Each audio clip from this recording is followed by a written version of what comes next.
Hijos del diablo. ¿Qué es eso?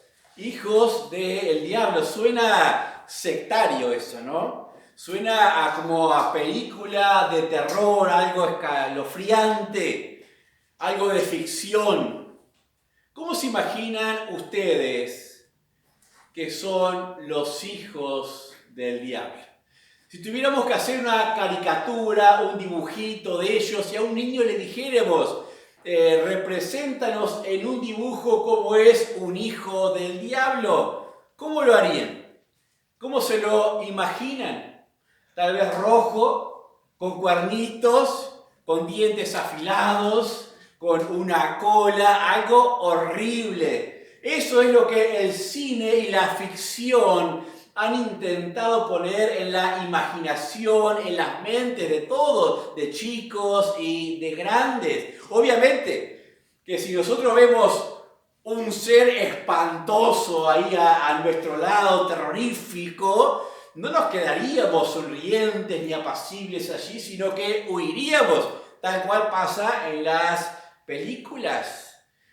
Y cuando hablamos de hijos del diablo, podemos hacernos una imagen similar a esas cosas. Pero, ¿qué dice la Biblia?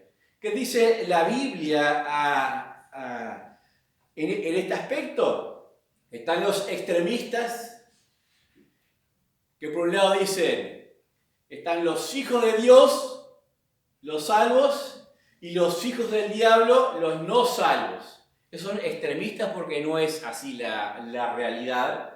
Después están los otros, un poco más ingenuos, ¿no? Que dicen que todos los humanos somos hijos de Dios. Todos los hombres son hijos de Dios, lo cual tampoco es cierto según lo que dice la palabra de Dios. Estamos teniendo un estudio en el Evangelio según San Juan, capítulo 8, y vamos a ver cuáles son las características de un hijo del diablo. Juan, capítulo 8, versículos 31 al 47.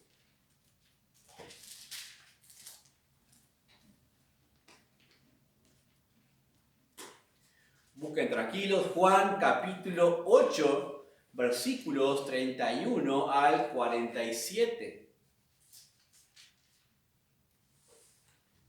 Capaz que alguna mente ya empezó a correr por ahí y ya pensó, fulano, mengano debe ser un hijo del diablo, o aquel o lo otro, ¿no? Vamos a ver, a veces nos equivocamos por ideas o conceptos que se han fijado en nuestra mente, que no tienen nada que ver con lo que dice realmente la Biblia, y ahí tenemos que referir nosotros. Vamos a ver Juan capítulo 8, versículos 31 en adelante, dice así.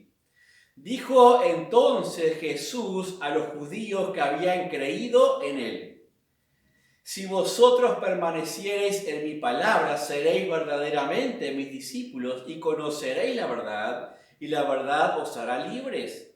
Le respondieron: linaje de Abraham somos, y jamás hemos sido esclavos de nadie. ¿Cómo dices tú, seréis libres? Jesús le respondió: de cierto os digo, que todo aquel que hace pecado, esclavo es del pecado. Y el esclavo no queda en la casa para siempre, el Hijo sí queda para siempre. Así que, si el Hijo os libertare, seréis verdaderamente libres. Sé que sois descendientes de Abraham, pero procuráis matarme, porque mi palabra no haya cabida en vosotros. Yo hablo lo que he visto cerca del Padre. Vosotros hacéis lo que habéis oído cerca de vuestro padre. Respondieron y le dijeron: nuestro padre es Abraham. Jesús les dijo: si fueseis hijos de Abraham, las obras de Abraham haríais. Pero ahora procuráis matarme a mí, hombre que os he hablado la verdad, lo cual he oído de Dios. No hizo esto Abraham. Vosotros hacéis las obras de vuestro padre. Entonces le dijeron: nosotros no somos nacidos de fornicación, un padre tenemos que es Dios. Jesús entonces les dijo: si vuestro padre fuese Dios, ciertamente me amaríais, porque yo de Dios he salido y he venido, pues no he venido de mí mismo, sino que Él me envió. ¿Por qué no entendéis mi lenguaje? Porque no podéis escuchar mi palabra. Vosotros sois de vuestro padre el diablo, y los deseos de vuestro padre queréis hacer. Él ha sido homicida desde el principio y no ha permanecido en la verdad, porque no hay verdad en él. Cuando habla de mentira, de suyo habla, porque es mentiroso y padre de mentira. A mí, porque digo la verdad, no me creéis. ¿Quién de vosotros me redarguye de pecado? Pues si digo la verdad, ¿por qué vosotros no me creéis? El que es nacido de Dios, las palabras de Dios oye. Por esto no las oís vosotros, porque no sois de Dios. Hasta ahí el tiempo de la lectura. El Señor nos bendiga y nos permita entender con claridad realmente qué dice, qué se nos enseña a nosotros. Siempre para entender un pasaje tenemos que saber a quién le habla, el contexto. Y cuando miramos a quién les está hablando para luego concluir aquello de decirles vosotros sois hijos de vuestro padre el diablo. ¿A quiénes les dice eso el Señor Jesucristo? Dice el versículo 31, dijo entonces Jesús a los judíos que habían creído en Él. Interesante. A los judíos que habían creído en Él, les termina diciendo luego, vosotros sois hijos de vuestro padre el diablo, y eso puede descolocar todos los conceptos prefijados que podamos tener al respecto. ¿Cómo puede ser eso posible? ¿Qué es realmente lo que habían creído aquellos judíos? Dice el versículo 28 y 30. Les dijo pues Jesús, cuando hayáis levantado al Hijo del Hombre, entonces conoceréis que yo soy, y que nada hago por mí mismo, sino que según me enseñó el Padre, así hablo, porque el que me envió conmigo está. No me ha dejado solo el Padre, porque yo hago siempre lo que le agrada. Hablando él estas cosas, muchos creyeron en él. Claro, para nosotros es fácil entender que cuando Jesús dice, cuando sea levantado, o cuando me hayáis levantado al Hijo del Hombre, nosotros pensamos levantado en la cruz. Pero esto no había pasado todavía. Y cuando aquellos judíos escucharon estas palabras, cuando hayáis levantado al Hijo del Hombre, estaban pensando en un levantamiento de liderazgo sobre la nación, en un reconocimiento popular para libertarlos de la opresión de Roma. Entonces estaban creyendo en Él, pero de una forma equivocada, creyendo por la expectativa que generaba en ellos política, social y hasta económica, ¿no? Entonces, esta visualización de un Cristo exaltado sobre la nación en ese tiempo les hizo creyentes en Él. Era una condición de creyentes condicionada a los intereses personales, terrenales que ellos tenían. Parecían creyentes o se decían creyentes, pero el versículo 59 al final después va a decir, tomaron entonces piedras para arrojárselas, pero Jesús se escondió y salió del templo y atravesando por el medio de ellos se fue. ¿Ven el contraste? Creyentes, creemos en Él. ¿Qué creían? Creían en las cosas que podía Él hacer por ellos socialmente. Pero cuando entendieron que Jesús hablaba de otras cosas superiores, espirituales y no terrenales, al final van a querer terminar apedreándole o querían matarle realmente a ellos. Esto nos enseña a nosotros, o por lo menos nos vemos obligados nosotros mismos a reflexionar sobre nuestras vidas en nuestra categoría de creyentes. Somos creyentes, ¿no? Amén. Amén. Somos creyentes. Ahora, ¿por qué somos creyentes? ¿Acaso somos creyentes porque pensamos que en alguna manera el Señor Jesucristo va a ocuparse de los intereses que a mí me preocupan en esta vida. A veces uno es creyente mientras tiene esa expectativa de soluciones para el presente.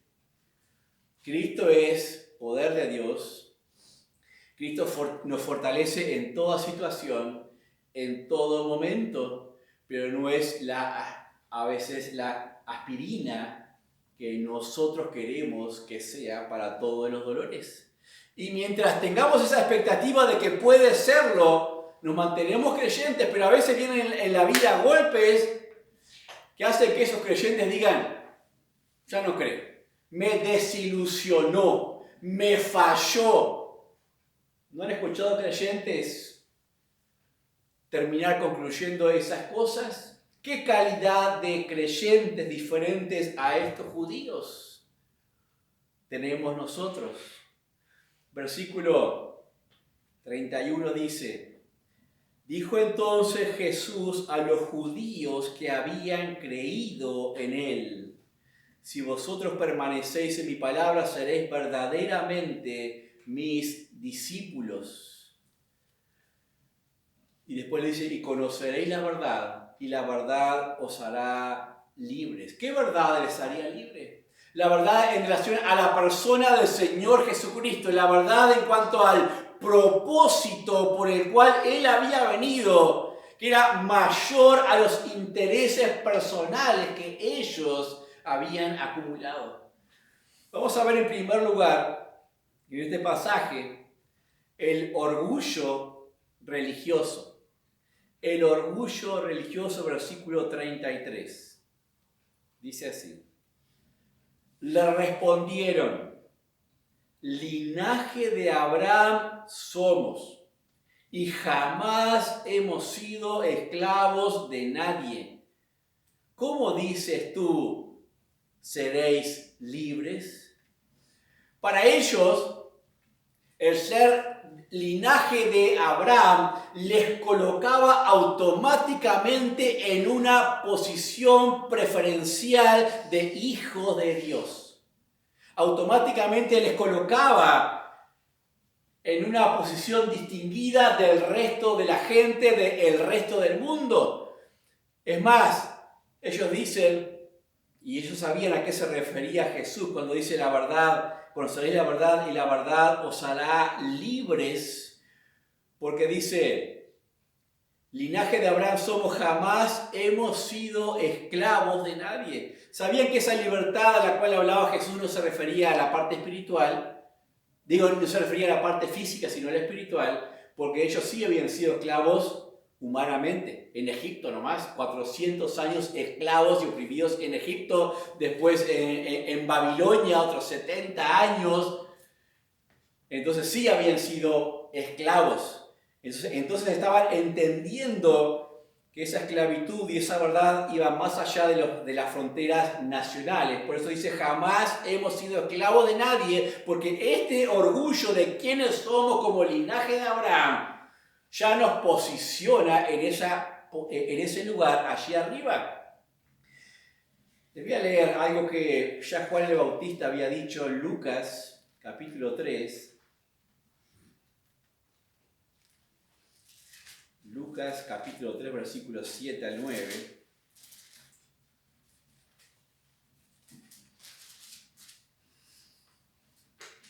Dice así.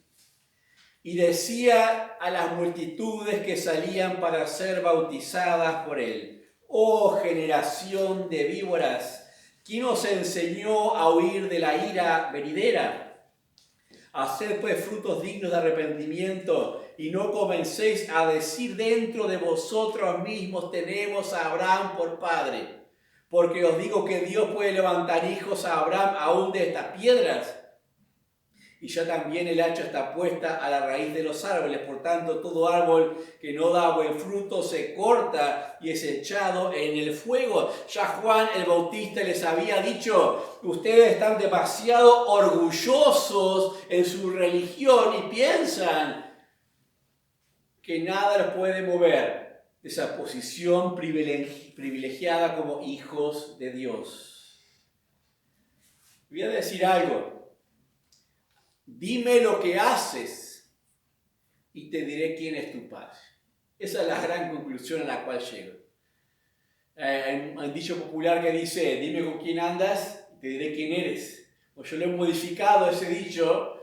Dime lo que haces y te diré quién es verdaderamente tu padre.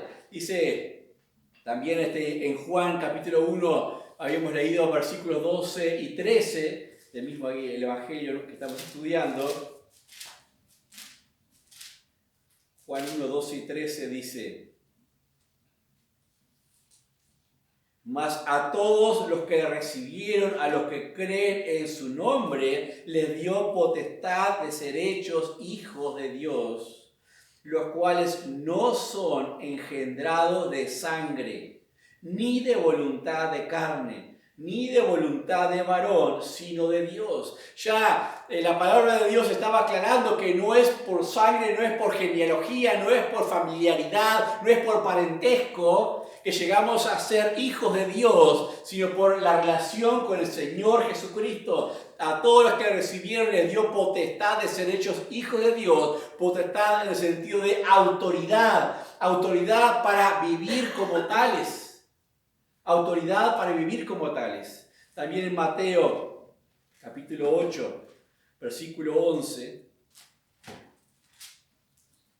dice: y os digo que vendrán muchos del oriente y del occidente y se sentarán con Abraham e Isaac y Jacob en el reino de los cielos, mas los hijos del reino serán echados a las tinieblas de afuera. Allí será el lloro y el crujir de dientes. Aquí va un poquito más allá. Dice, vendrán de todos lados, de todas las naciones, y se sentarán con Abraham, con Isaac, con Jacobo, pero los mismos hijos del reino, aquellos que estaban orgullosos de su religión, dice, muchos de ellos serán echados afuera al lloro y al crujir de dientes.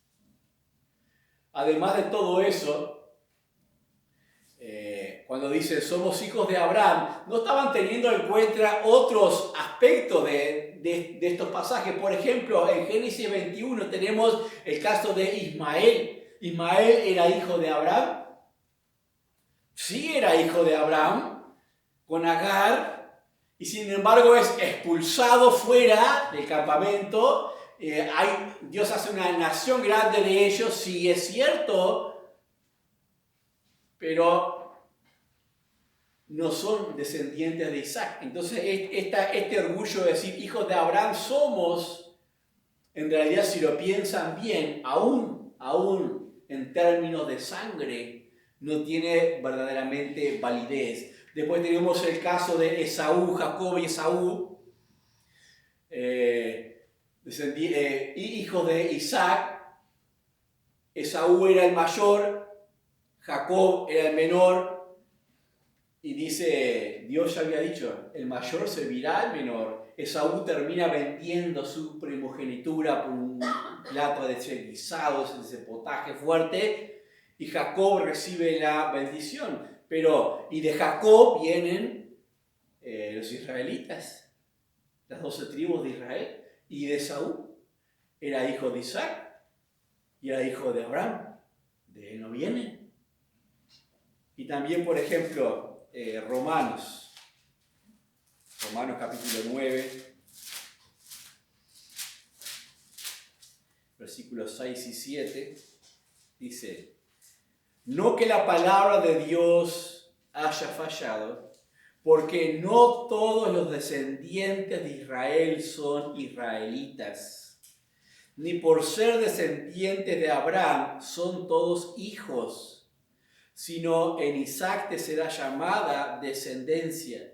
Esto es, no los que son hijos según la carne son los hijos de Dios, sino los que son hijos según las promesas son contados como descendientes. Y aquí hace la aclaración el apóstol Pablo en el libro de los Romanos. Ahora, cuidado.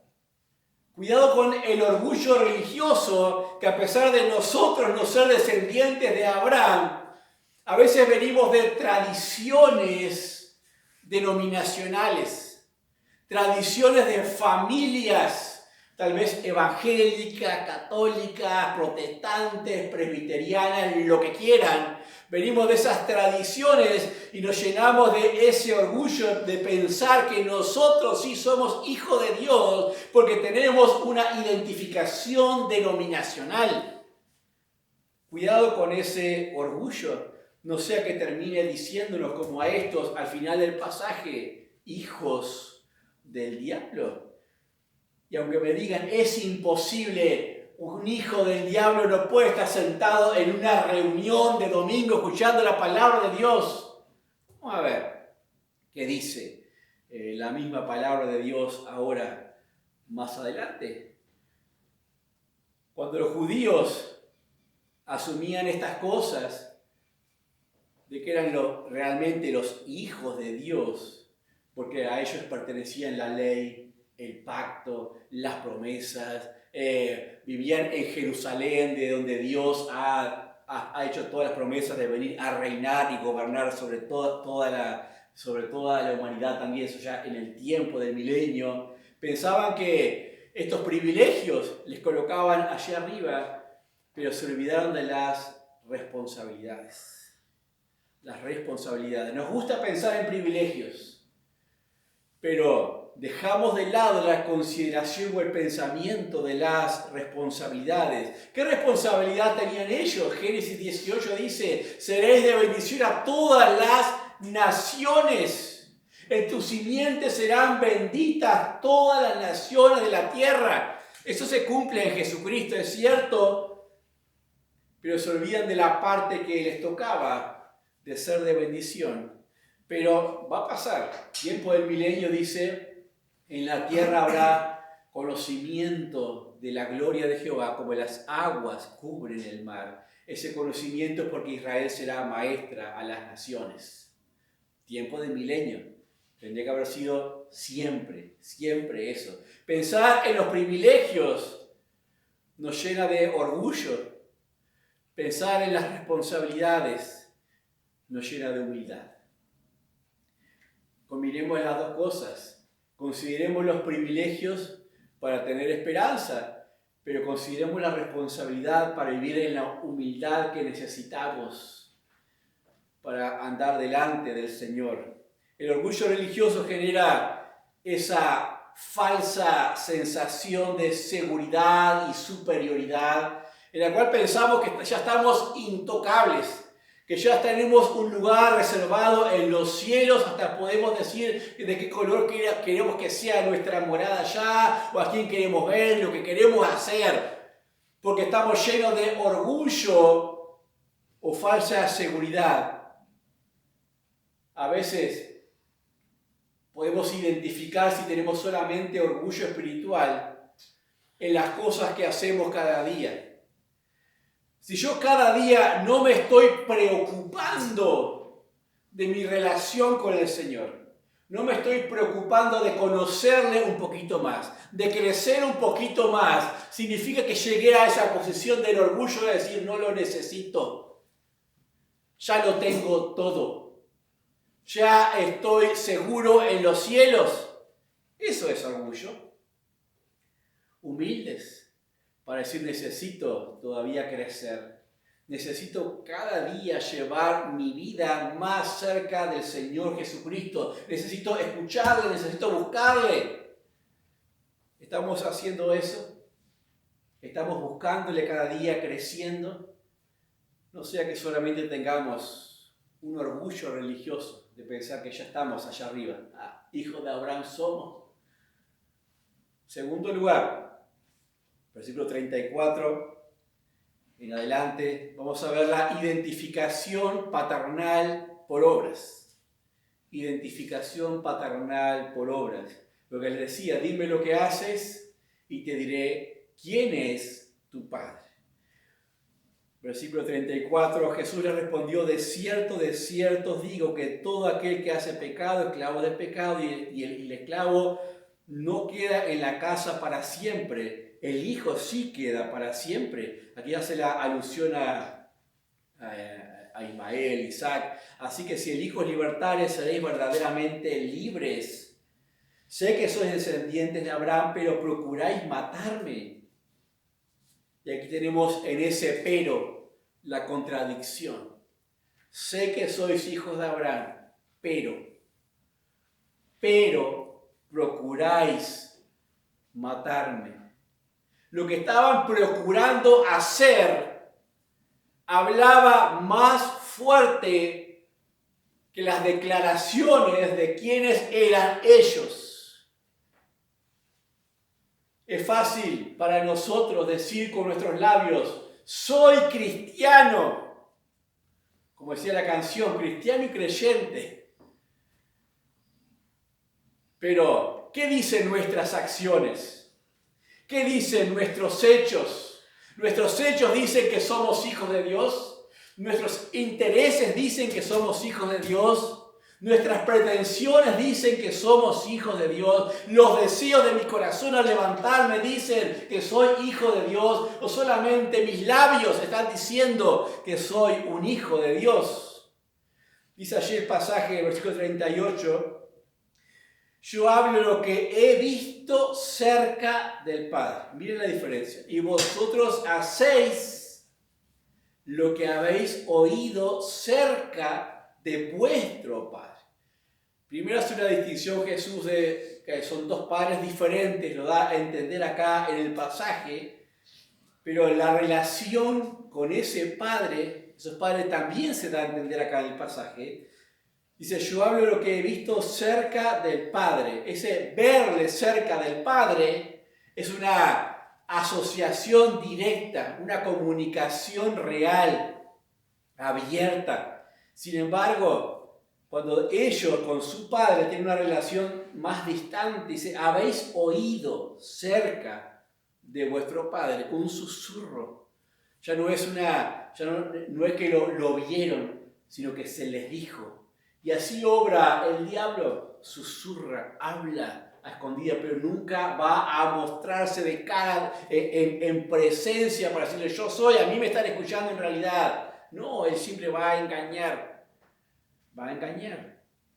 Versículo 40 dice, pero ahora procuráis matarme a mí, hombre que os he hablado la verdad, la cual he oído de Dios. ¿No hizo esto Abraham? Dice, ustedes se están jactando de que son hijos de Abraham. Sin embargo, no están haciendo lo que haría Abraham. Abraham no hizo eso. Dice, Abraham no procuraba matar a aquel que le venía a hablar de Dios, de la verdad. Por el contrario, le recibía. Ustedes, muy contrariamente a Abraham, procuran matarme a mí. Eso en primer lugar. Pero había dos características en realidad esenciales que les identificaban como hijos del diablo. En primer lugar, estaban diciendo con esto, Jesús lo estaba denunciando que eran homicidas. Homicidas. Y en segundo lugar, estaban cerrando sus oídos a la verdad. Homicidas y oídos sordos a la verdad. Dice el versículo 41, vosotros hacéis las obras de vuestro padre. Entonces le dijeron, nosotros no somos nacidos de fornicación, un padre tenemos que es Dios.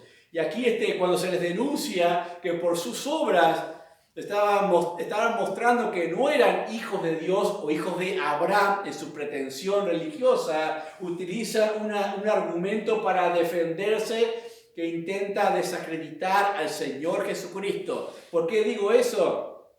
Esa mención que parece fuera de contexto, que dicen acá, nosotros no somos nacidos de fornicación, un padre tenemos que es Dios, muy probablemente esté asociada a la historia del Señor Jesucristo. ¿Recuerdan que María se encontró encinta cuando todavía no estaba viviendo con José, aunque estaba desposada con él, no estaban legalmente todavía juntos? Entonces quedó en muchos ese entrecejo de decir Jesús es hijo de fornicación. Entonces quisieron desacreditar su persona diciendo estas cosas. Nosotros no, capaz que vos sí. O sea, en ese coloquio personal, ¿no? Dice en el versículo 42-43. Jesús entonces les dijo, si vuestro Padre fuese Dios, ciertamente me amaríais, porque yo de Dios he salido. Y aquí está la defensa, ¿de dónde saco yo? Yo he salido de Dios. Y he venido pues no he venido de mí mismo, sino que Él me envió. ¿Por qué no entendéis mi lenguaje? Porque no podéis escuchar mi palabra. Es imposible ser hijo de Dios y no amar a Jesucristo y escuchar su palabra. Eso es una de las cosas que tenemos que tener claro. Es imposible que alguien diga, soy hijo de Dios y no esté amando al Señor Jesucristo y deseando escuchar su palabra como lo dice acá. Ser hijo de Dios implica entonces, en primer lugar, versículo 42, amar a Jesús.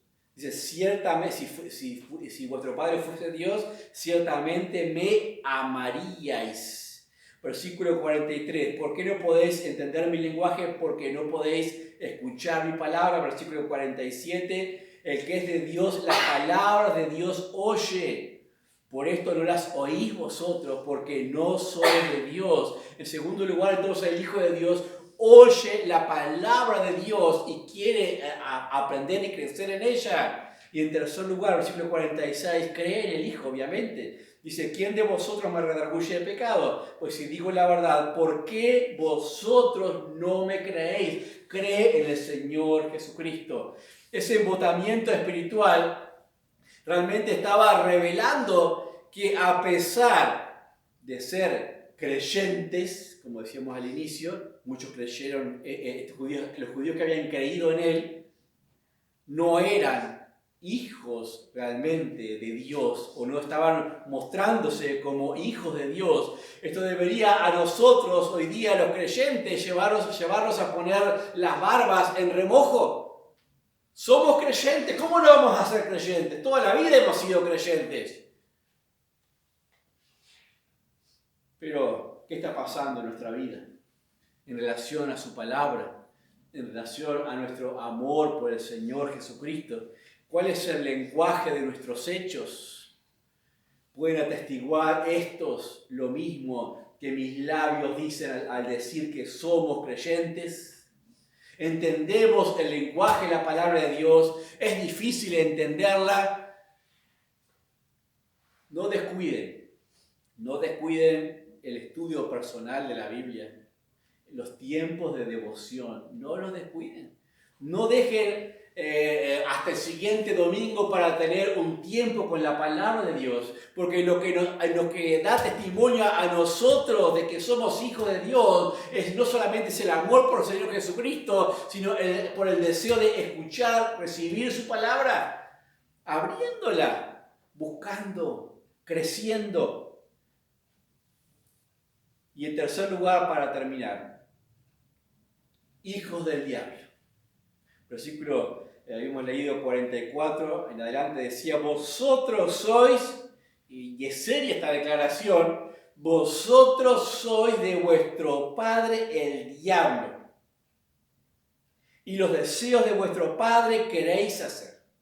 Él ha sido homicida desde el principio, y no ha permanecido en la verdad porque no hay verdad en él.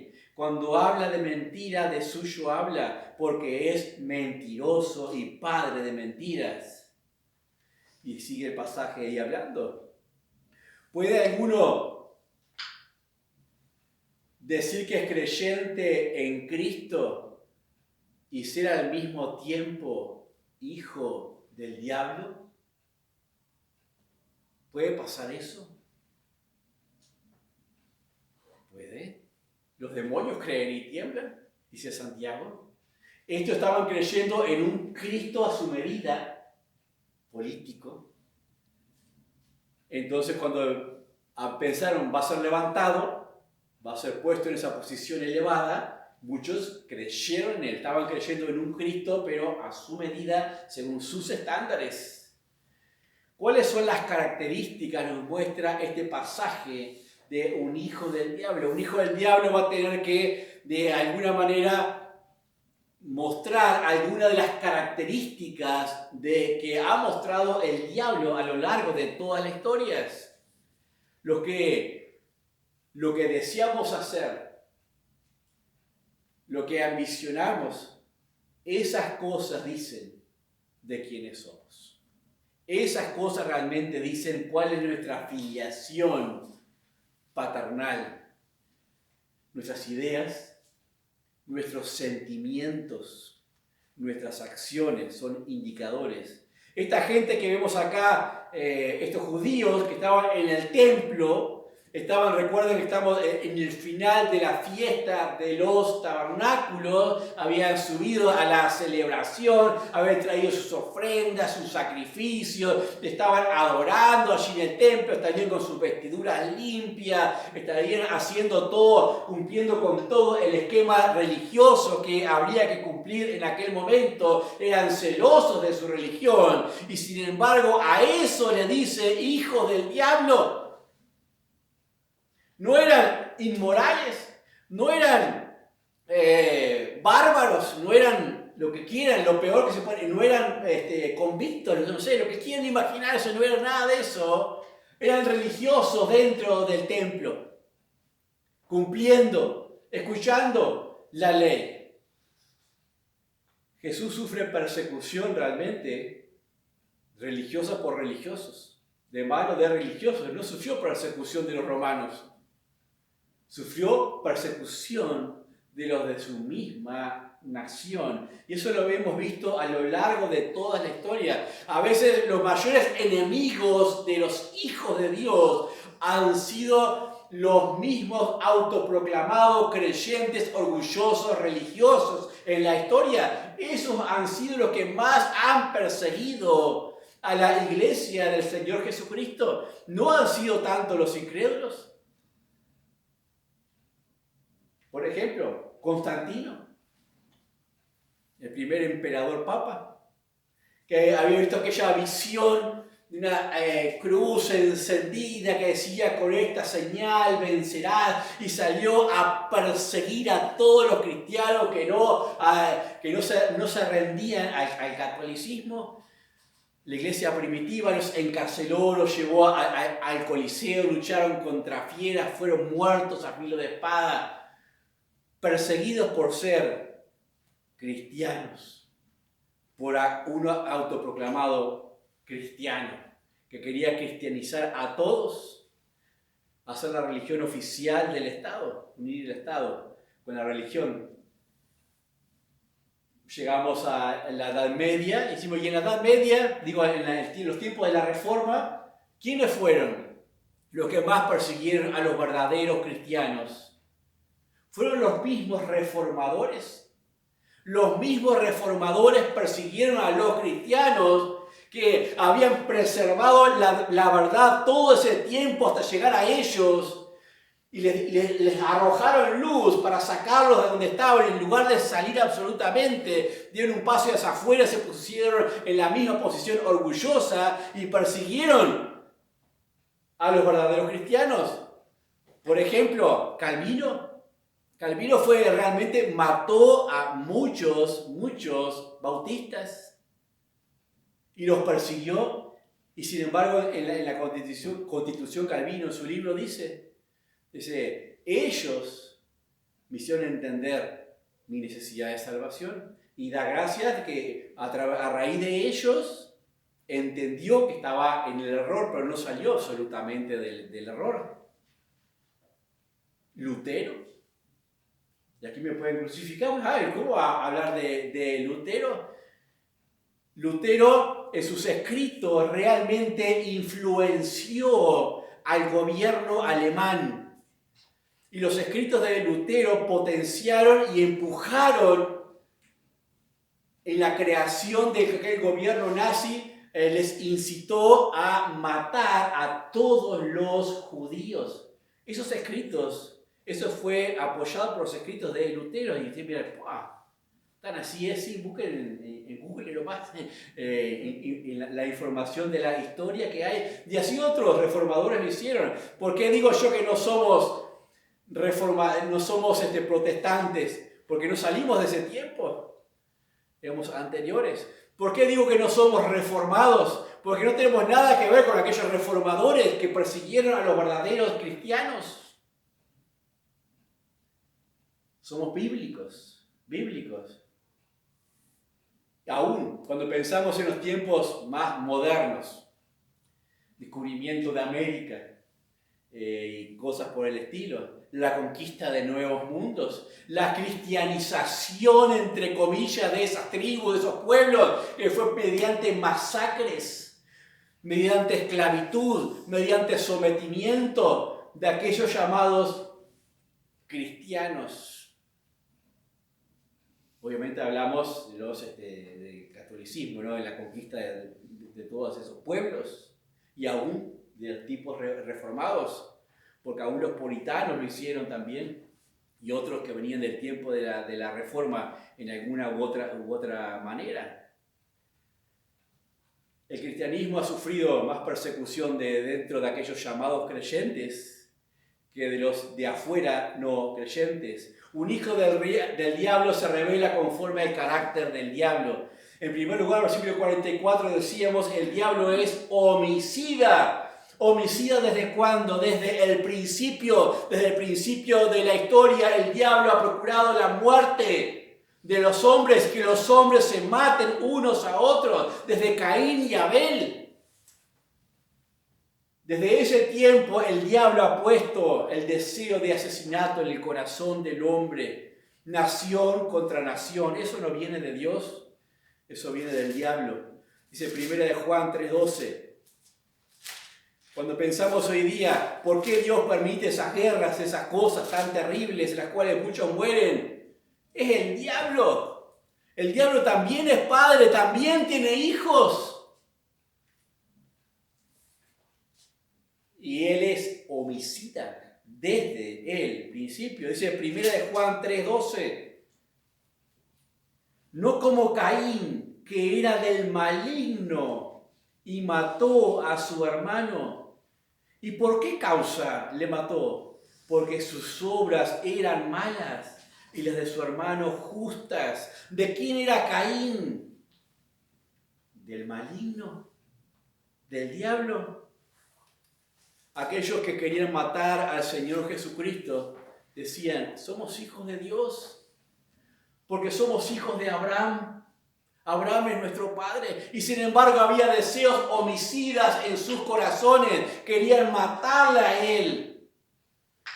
Entonces obviamente eran hijos del diablo, porque el diablo es homicida. En segundo lugar, dice que el padre también es padre ¿de qué? De mentiras. Padre de mentiras, es mentiroso, siempre ha mentido desde el mismo huerto del Edén, le ha mentido al hombre desde los mismos inicios. Con que Dios ha dicho que no moriré, y no es cierto. Vas a ser como Dios si comes de ese fruto. Desde ese momento siempre ha mentido el diablo. La mentira es su arma favorita. La mentira destruye la familia, destruye las sociedades, destruye todas las relaciones.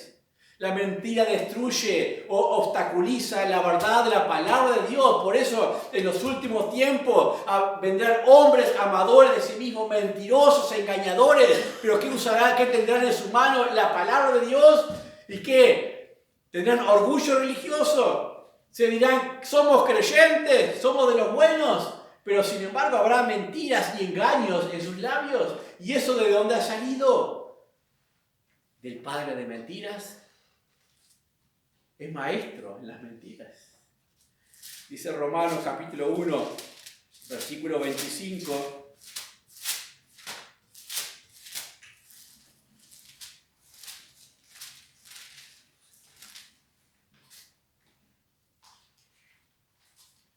ya que cambiaron la verdad de Dios por la mentira, honrando y dando culto a las criaturas antes que al Creador, el cual es bendito por los siglos. Versículo 29. Estando atestados de toda injusticia, fornicación, perversidad, avaricia, maldad, llenos de envidia, homicidios, contiendas, engaños y malignidades, murmuradores, detractores, aborrecedores del Dios, injuriosos, soberbios, altivos, inventores de males, desobedientes a los padres, necios, desleales, sin afecto natural, implacables, sin misericordia. ¿Quedó alguien afuera ahí? Quedó toda la humanidad incluida en esos versículos. Y si yo leo todos estos versículos, digo, ¿de quiénes son hijos ellos? ¿De Dios? No. ¿Hijos del diablo? ¿Todos los que practican estas cosas son hijos del diablo? El que practica la mentira evidencia ser hijo del diablo. Cuidado, creyentes, porque a veces podemos ser tentados a decir algo que no es lo correcto, no es la verdad. Y capaz que uno cae en eso. Bueno, abogado tenemos para con el Padre, existe el arrepentimiento, el perdón de pecados. No estoy hablando de eso, estoy hablando de la práctica. El que practica como forma de vida habitual estas cosas. La mentira no es hijo de Dios, es hijo del diablo. Si quisiera englobarlos, por ejemplo, decimos los narcisistas, ellos viven, se alimentan de la mentira, no pueden ser hijos de Dios, son hijos del diablo. Versículo 45 de nuestro texto para terminar, Juan 8, 45. Y a mí, porque digo la verdad, no me creéis. Y es doloroso pensar que mucha gente que conocemos, que queremos, que amamos, a veces está en esta posición.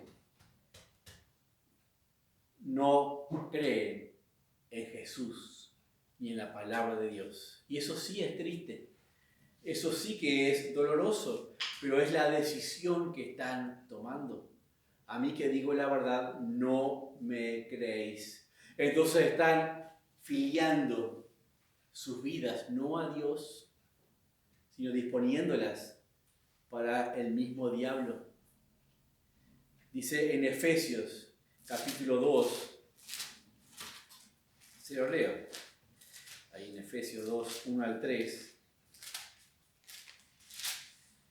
Y Él os dio vida a vosotros cuando estabais muertos en vuestros delitos y pecados, en los cuales anduvisteis en otro tiempo, siguiendo la corriente de este mundo, conforme al príncipe de la potestad del aire, el espíritu que ahora opera en los hijos de desobediencia, entre los cuales también todos nosotros vivimos en otro tiempo, en los deseos de nuestra carne, haciendo la voluntad de la carne y de los pensamientos, y éramos por naturaleza hijos de ira, lo mismo que los demás.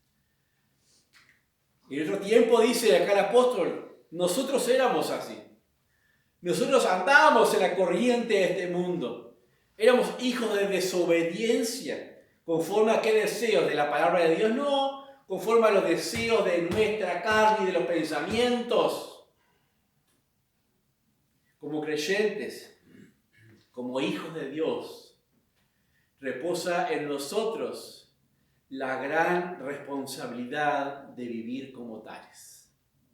Reposa en nosotros la responsabilidad también de resistir al maligno para que huya de nosotros. No solamente vivir como tales, pero como es padre de mentiras, es tan engañoso y seductor que puede hacernos pensar que realmente lo que estamos haciendo es de Dios y no serlo, como le pasaba a Saulo de Tarso, persiguiendo a los creyentes, como le pasaba a esos que mencionamos en la historia, que pensaron que estaban haciendo la obra de Dios y estaban haciendo la obra del maligno. Dice Santiago 4:7, someteos pues a Dios, resistid al diablo y huirá de vosotros. Primera de Pedro 5:8 dice, sed sobrios y velad, porque vuestro adversario, el diablo, como león rugiente, anda alrededor buscando a quien devorar. ¿A quién quiere devorar? A los hijos de Dios. ¿Cómo los devora? Con los engaños, con sus artimañas. Estemos atentos, velemos, seamos sobrios en nuestras vidas. Distingue tu vida de los hijos del maligno, andando como hijo de Dios. Vamos a orar. Padre, damos gracias en esta hora por tu palabra. Te damos gracias por los desafíos que encontramos en ello, Dios. Padre, guárdanos del maligno, danos entendimiento y sobriedad en tu palabra, Padre, para escucharla, atesorarla, amarla y tener sabiduría, Señor, para conducir nuestros pasos, entendimiento para proyectarnos en nuestros propósitos, oh Dios. Padre, guárdanos de amarte por sobre todas las cosas, oh Dios, y podamos dar un testimonio claro de que somos tus hijos, oh Dios. Padre, ruego por los hermanos aquí presentes que les des la victoria sobre el pecado, la victoria sobre cada tentación, en las familias aquí representadas, Padre, por aquellos que conocemos y que tenemos a nuestro alrededor que todavía no son salvos, oh Dios, clamamos por ellos, Padre, que tengas misericordia de sus vidas y que sus ojos del entendimiento sean abiertos a tu palabra, a la verdad, oh Dios, úsanos como herramientas e instrumentos en tus manos para rescatarles de las manos del enemigo. Padre, te lo pedimos en el santo nombre del Señor Jesús. Amén.